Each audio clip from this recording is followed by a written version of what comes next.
জয় গুরু বন্ধুরা, আমার চ্যানেলে বিউটি কিচেনে আপনাদের সবাইকে স্বাগত। আজকে আমি আপনাদের দেখাবো সিলভার কাপের মাছের টক রান্না করে। এখানে দেখুন সিলভার কাপ মাছ কেটে নিয়ে আসছি। এখানে আমি ধুয়ে মাছ ভাজা বসিয়ে দিয়েছি। এখানে দু পিস ভাজাও হয়ে গেছে।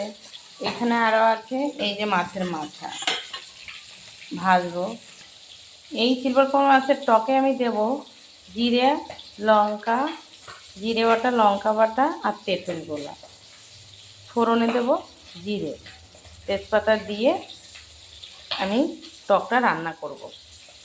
মাছটাকে একটু কড়া করে ভাজতে হবে টকে, তাহলে মাছের ভিতরে ঢুকে যাবে, মাছ ভাঙবেও না, কিন্তু টেস্ট হবে খেতে। আপনারা দেখতে থাকুন আমি কিভাবে মাছের টকটা করি। মাছ ভাজা হয়ে গেছে, এবার আমি মাছ ভাজা নামিয়ে নিচ্ছি। দেখেছেন বন্ধুরা, এইভাবে কিন্তু কড়া করে মাছ ভাজতে হবে মাছের টকে। হালকা করে মাছ ভাজলে কিন্তু আঁশটা গন্ধ আসবে। আমার মাছ ভাজা সব হয়ে গেছে। এবার আমি টক বসিয়ে দেবো। মাছ ভাজার তেল আছে, তেলেই আমি এবার তেজপাতা জিরে ফোড়ন দেবো। তেল গরম হয়ে গেছে, এবার জিরে তেজপাতা একবার দিয়ে দেবো। আমি জিরে তেজপাতা দিয়ে দিচ্ছি। জিরে তেজপাতা দেখুন লাল হয়ে গেছে। এবার আমি মাছ দিয়ে দেবো সব। মাছের টক রান্নার জন্য যে মাছগুলো রেখে ভেজে মাছ দিয়ে দিয়েছি, দিয়ে এবার জল দিয়ে দেবো। আমি জল দিয়ে দিচ্ছি।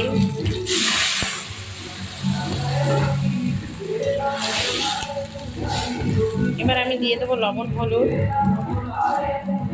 একটু যেহেতু টকে জাল হবে তাই একটু সামান্য ঝোল রাখতে হবে। আমি দিয়ে দেবো হলুদ, দিয়ে দেবো লবণ,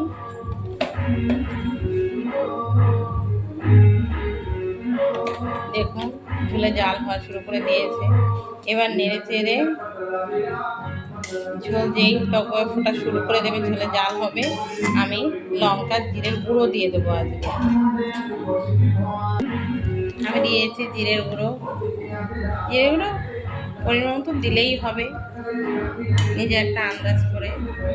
বেশি দিলে আবারই গন্ধ আসবে।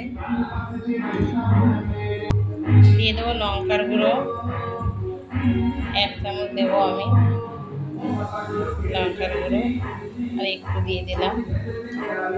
এবারে দেখুন কি সুন্দর ঝোলে জাল হচ্ছে, আর কোনো মশলা চলবে না। ঝোলে দেখুন সুন্দর জাল হয়েছে। এবার আমি মাছের টকটা দিয়ে দেবো।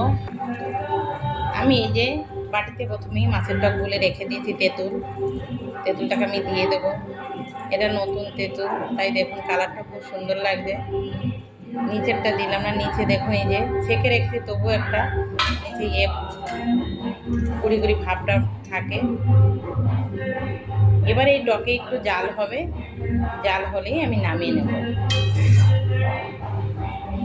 এভাবে কিন্তু আপনারা তেলাপি মাছ, সিলভার কাপ মাছ, সব মাছই যেমন আম দিয়ে টক খাওয়া যায়, তেঁতুল দিয়ে এভাবে টক খাওয়া যায়। আপনারা কিন্তু অতি অবশ্যই এভাবে সিলভার কাপের টক খেয়ে আমাকে কমেন্ট করে জানাবেন খেতে কেমন লাগে। তো আমার এইভাবে টক আমি অনেক রকমের টক দেখিয়েছি। আমি আম দিয়ে টক দেখিয়েছি, পুঁটি মাছের টক দেখিয়েছি, আজকে সিলভার কাপের টক দেখাচ্ছি। এভাবে কিন্তু রান্না করে আপনারা খাবেন। মাছের টক আমার হয়ে গেছে।